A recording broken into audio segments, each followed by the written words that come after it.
Magandang umaga mga kaibigan, ako si Eldo Nakain at welcome sa ating channel.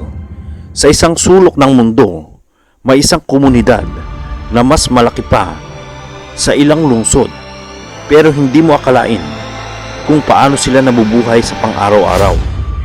Ito ang kwento ng Orangi Town sa Pakistan, ang itinuturing na pinakamalaking informal settlement o squatter sa buong mundo.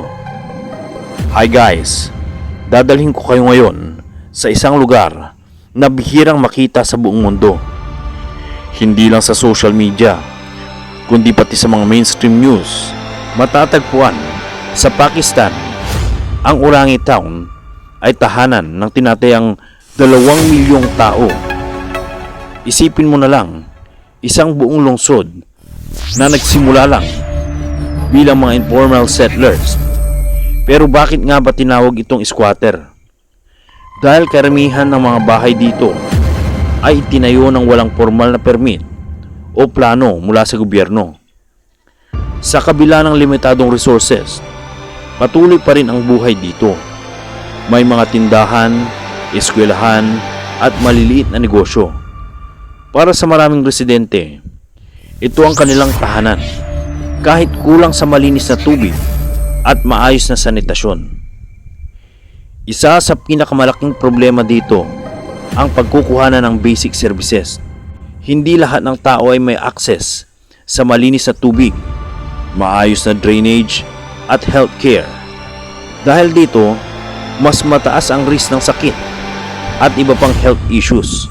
Pero hindi ibig sabihin nito na wala ng pag-asa. Sa katunayan, may mga proyekto tulad ng Orangi Pilot Project, isang community-led initiative na tumutulong sa pagpapagawa ng sariling sewer system ng mga residente.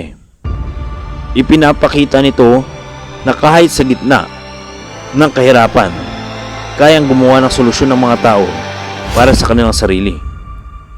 Ang Orangi Town ay hindi lang kwento ng kahirapan, kundi kwento rin ng resilience. Isang paalala na iba-iba ang realidad ng buhay sa mundo. Kung may natutunan kayo mga kaibigan sa ating video ngayon, huwag sanang kalimutang mag-like, mag-comment at mag-subscribe sa ating channel para sa mas marami pang ganitong content.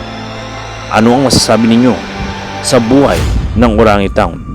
I-comment naman sa baba. So see you next vlog, and as always, have a nice day everyone.